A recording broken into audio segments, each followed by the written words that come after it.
Hello दोस्तों, आप सभी का एग्जाम व्यू में स्वागत है। हम जो बात करने वाले हैं भारत का संवैधानिक विकास, आज जो बात करने वाले हैं पॉइंट है 1919 का अधिनियम से लेकर के, जिसे हम मार्ले मिंटो सुधार अधिनियम भी कहते हैं, वहां से लेकर के हम भारत सरकार अधिनियम 1935 तक बात करने वाले हैं। और हर पॉइंट बेहद महत्वपूर्ण है। एग्जाम की दृष्टि से ये जो 1909 का मार्ले मिंटो सुधार है या फिर 1919 का मॉन्टेग्यू चेम्सफोर्ड सुधार है, भारत सरकार अधिनियम 1935, ये तीनों बेहद महत्वपूर्ण अधिनियम हैं। हम जो पहले अधिनियम की बात करने वाले हैं 1909 का अधिनियम, यानी कि जिसे हम मार्ले मिंटो सुधार कहते हैं। क्या कहते हैं? मार्ले मिंटो सुधार। मार्ले मिंटो सुधार इसका नाम क्यों दिया गया, इसके पीछे ये राज है। क्या है कि मार्ले उस समय यानी कि तत्कालिक जो है सचिव थे और मिंटो वायसराय थे। क्या थे? वायसराय थे। तो इसी के नाम पे, यानी कि मार्ले जो सचिव थे और मिंटो जो वायसराय थे, इन्हीं दोनों के नाम पे इसे मार्ले मिंटो सुधार कहा गया है। और ये मार्ले मिंटो सुधार इसलिए लाया गया था कि जो इसके पहले हम लोग एक्ट पढ़े थे उसमें जो कमियां थी उसमें को सुधार करने के लिए ये अधिनियम बेसिकली आया था। पहली पॉइंट इससे बात करेंगे विधानमंडलों के आकार व शक्ति में वृद्धि। क्या था? आकार व शक्ति में वृद्धि। क्या किस प्रकार वृद्धि किया गया कि इसमें भारतीयों की जो हिस्सेदारी थी उसको बढ़ाया गया और उनकी शक्तियों को भी बढ़ाया गया। ठीक है, ये पहला पॉइंट। दूसरा पॉइंट है सार्वजनिक विषयों पर प्रश्न पूछने का अधिकार। अभी हम जब इसके पहले वाले अधिनियम में पढ़े थे कि उसमें भारतीयों को सिर्फ जो बजट होता था, जो वार्षिक बजट होता था, उस पर बहस व प्रश्न पूछने का अधिकार था। लेकिन भारत सरकार अधिनियम यानी कि मार्ले मिंटो सुधार 1909 के अधिनियम के तहत क्या कर दिया गया, इन्हें सार्वजनिक विषयों पर, सार्वजनिक विषयों मतलब जो लोगों के बीच समस्याएं आती थी उनके विषयों पे भी कहने और प्रश्न पूछने का अधिकार हो गया। लेकिन ये सिर्फ कह सकते थे, पूछ सकते थे, उसे मान्य करना न मान्य करना वो उनके हाथों में था। ऐसा नहीं था कि उन्हें पारित करा सकते थे, ऐसी कोई शक्ति नहीं थी इनके पास। सिर्फ सार्वजनिक विषयों पर ये प्रश्न को कर सकते थे और पूछ सकते थे। नेक्स्ट जो पॉइंट है पृथक निर्वाचन के आधार पर मुस्लिमों को आरक्षित सीट। यहीं से क्या होता है कि इसे कहा जाता है फूट डालो राज करो।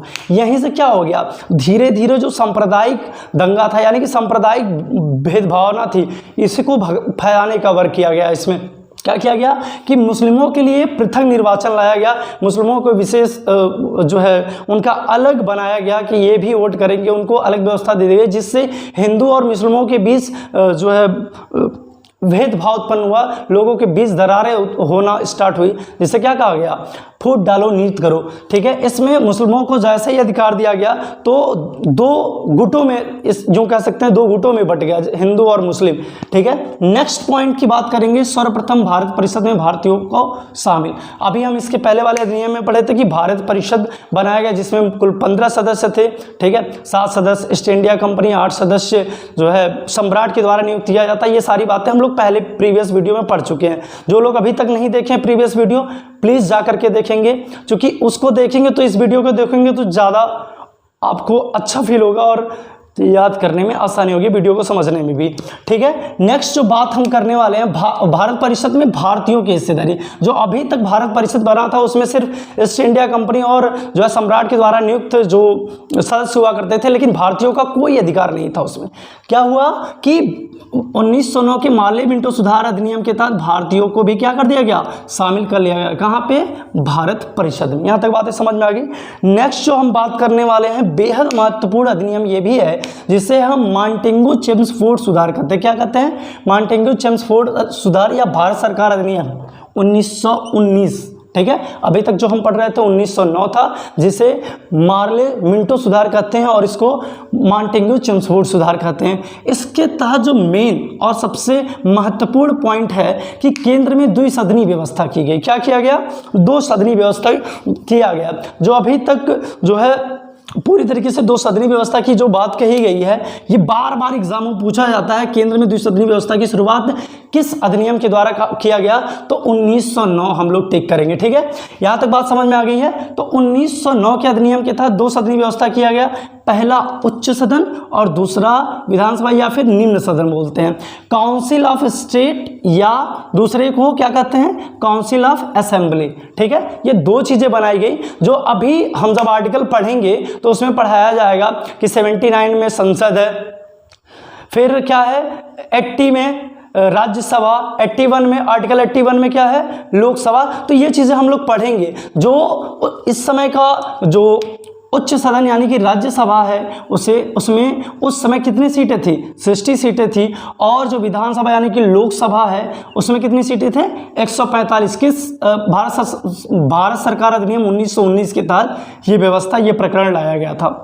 तो ये बातें याद करेंगे कि उच्च सदन और विधानसभा। देखो धीरे धीरे संवैधानिक विकास इसको क्यों कहा जाता है, क्योंकि यहीं से कुछ चीज़ें धीरे धीरे विकसित होकर के कहाँ पे आई हैं, संविधान में ले गई हैं। ठीक है, इसीलिए इसको संवैधानिक विकास कहते हैं, क्योंकि यहाँ से ही संविधान का धीरे धीरे उदय होता है। ठीक है, यहाँ तक बातें समझ में आ गई। नेक्स्ट बात करेंगे प्रांतों में द्वैध शासन। अभी तक हमने पढ़ा कि केंद्र में द्विसदनी व्यवस्था, अब द्वैध शासन और द्विसदनी व्यवस्था ये नहीं समझेंगे कि ये दोनों चीज़ें एक, नहीं, बिल्कुल अलग चीज़ हैं। अब अलग किस प्रकार से है, द्वैध, यहां पे द्वैध शासन की बात की गई है।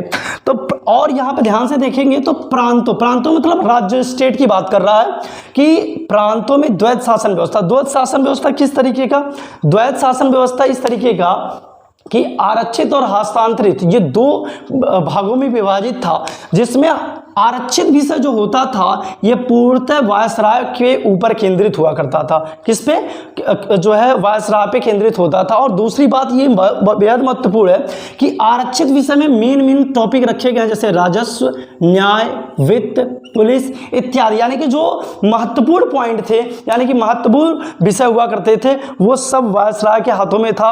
उसमें किसी का कुछ नहीं, वो वायसराय अपने आधार पे करता था। लेकिन जो हस्तांतरित विषय था, जो निम्न विषय थे जैसे शिक्षा, स्वास्थ्य, क्योंकि इन लोगों के लिए शिक्षा स्वास्थ्य बहुत ज़्यादा मायने नहीं रखता था, बस ये है कि विषय था, लेकिन इसको पारित करने के लिए मंत्रियों की सहायता की जरूरत होती थी, यानी कि जो सदन की जरूरत होती थी। लेकिन जो ये सारे विषय रहते थे राजस्व, न्याय, वित्त, पुलिस, यानी कि आरक्षित विषय क्या होती थी कि ये किसी के प्रति उत्तरदायी नहीं होती थी, ये स्वतंत्र हुआ करती थी। लेकिन जो हस्तांतरित विषय हुआ करता था वो केंद्र के प्रति क्या होता था, केंद्रित था, केंद्र के प्रति क्या था, उत्तरदायी था, यानी कि केंद्र के मंत्रियों के अकॉर्डिंग ही इन विषयों पे जो है चर्चा होगा या बनाया जाएगा, जो भी निर्णय लिया जाएगा वो केंद्र के मंत्रियों के सहमति के द्वारा है। लेकिन इसमें किसी सिर्फ वायसराय की सहमति होनी बेहद महत्वपूर्ण चीज़ें होती थी। तो यहाँ तक आपको समझ में आ गया। आरक्षित विषय में आएंगे राजस्व, न्याय, वित्त, पुलिस, और हस्तांतरित विषय में क्या आएगा, शिक्षा, स्वास्थ्य आदि, ये छोटे विषय आते थे। ठीक है, नेक्स्ट बातें करेंगे। तो प्रांतों में द्वैध शासन समझ में आ गया, आई होप कि आप लोगों को समझ में आ रहा होगा। ठीक है, नेक्स्ट बात करेंगे सांप्रदायिक चुनाव सिखों के लिए। अभी तक जो हम लोग देखे हैं, क्या देखे हैं कि मुस्लिमों के लिए आरक्षित सीटें की गई थी 1909 अधिनियम के द्वारा। अब धीरे धीरे क्या किया गया कि ये धीरे धीरे और भी बढ़ा दिया। क्या बढ़ा दिया गया कि अभी तक जो मुस्लिमों के बीच था अब धीरे धीरे सिखों के लिए भी। अब देखेंगे आप लोग ध्यान से कि ब्रिटिशों का ये जो फूट डालो नीति था कितना धीरे तेजी से क्या कर रहा था, इंक्रीज कर रहा था, कितना तेजी से बढ़ रहा था। यहाँ पे क्या करेंगे, सांप्रदायिक चुनाव में फिर से सिखों को भी एंट्री दे दी गई। अभी तक मुस्लिम थे, अब सिखों को भी एंट्री दे दिया गया। अब धीरे धीरे क्या है, विभाजन चालू हो गया। ठीक है, जो है खंडन चालू हो गया। नेक्स्ट बात जो इंपॉर्टेंट बात है कि प्रत्यक्ष चुनाव का अगर स्टार्टिंग मानते हैं तो पार्लियामेंट्री चेंज फोर्थ सुधार यानी कि 1909 को ही मानते हैं। और दूसरी बात इसमें क्या किया गया कि 1909 के तहत ही महिलाओं को मतदान और जो है प्रत्यक्ष चुनाव में हिस्सेदारी भी लेने को मौका मिला 1909 के भारत सरकार अधिनियम के तहत, 1919 के भारत शासन अधिनियम के तहत। इतनी बातें समझ में आ गई। 1909 और 1919 ये दो जो बेहद महत्वपूर्ण अधिनियम है, यहाँ तक खत्म हो गया। ठीक है, नेक्स्ट जो बातें करेंगे हम भारत सरकार अधिनियम 1935 के तहत बातें करेंगे। ठीक है, भारत सरकार अधिनियम के तहत यानी कि 1935 के तहत कौन सी पॉइंट को बात करने वाले हैं हम लोग। पहला पॉइंट जो भारत सरकार अधिनियम 1935 का है, अखिल भारतीय संघ का निर्माण। अखिल भारतीय संघ का निर्माण तो कहा जाता है, लेकिन ये पूर्णतः सक्सेस नहीं हुआ था। जिसमें 11 प्रांत और 8 कुछ देसी रियासतें ये सब मिला करके बनाने की प्रयास किया गया था, लेकिन पूर्णतः सफल ना हो सका। लेकिन पूछ लिया जाता है बार बार एग्जामों में कि अखिल भारतीय संघ का निर्माण कब किया गया, तो भारत सरकार अधिनियम 1935 हम लोग टिक करेंगे, ठीक है। लेकिन ये पूर्णतः सफल या सक्सेस नहीं हो पाया था। नेक्स्ट हम बात करेंगे केंद्र स्तर पर द्वैध शासन। क्या बात करेंगे? केंद्र स्तर पर द्वैध शासन की बात करेंगे। तो केंद्र स्तर पर अगर हम द्वैध शासन की बात करते हैं तो किस तरीके की बात करेंगे? द्वैध शासन, ठीक है। केंद्र स्तर पर द्वैध, अच्छा इस पॉइंट को भी थोड़ी सी रोकेंगे। नेक्स्ट पॉइंट की बात करेंगे, प्रांतों में द्वैध शासन समाप्त। प्रांतों में द्वैध शासन तो समाप्त कर दिया गया, लेकिन इसे केंद्र स्तर पर क्या किया? जारी रखा गया। क्या किया गया? केंद्र स्तर पर द्वैध शासन जारी, ठीक है। लेकिन यहां पे प्रांतों यानी कि राज्यों से द्वैध शासन पूर्णतः समाप्त कर दिया गया, ठीक है। यहां तक बातें समझ में आ गई। नेक्स्ट, प्रांतों को स्वायत्तता प्रदान किया गया।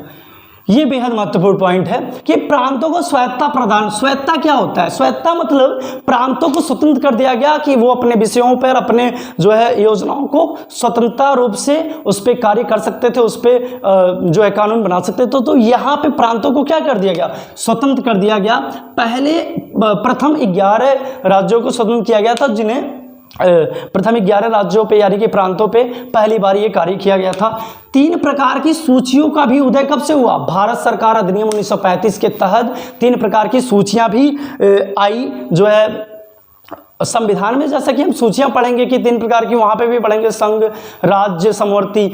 तो यहां पे भी क्या था? संघ और यानी कि प्रांतीय या फिर कहेंगे राज्य, ठीक है। संघ या प्रांतीय, राज्य और समवर्ती, ये तीनों सूचियां का उदय जो माना जाता है वो भारत सरकार अधिनियम 1935 के तहत माना जाता है। यहां तक बातें समझ में आ गई।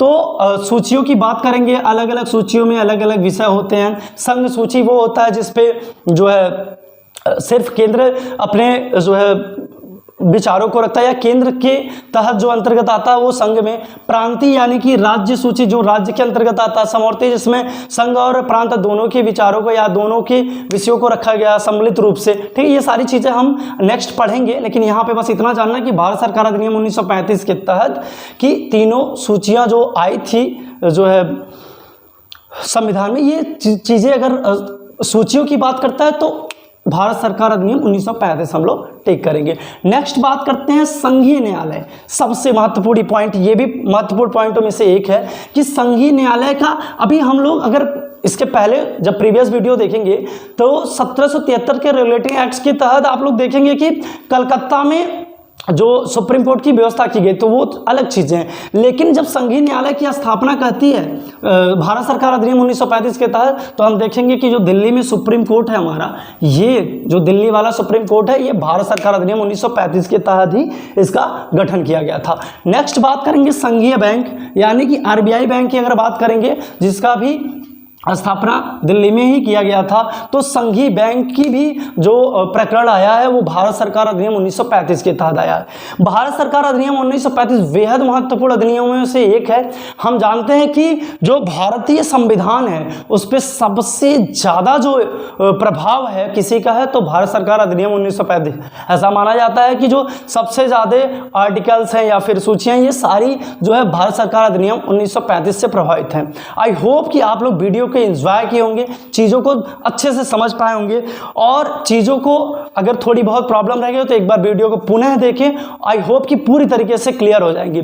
चीज़ों को रटना नहीं, समझना है, ठीक है। यहाँ तक बातें, ये आपका था भारतीय संवैधानिक विकास, ठीक है।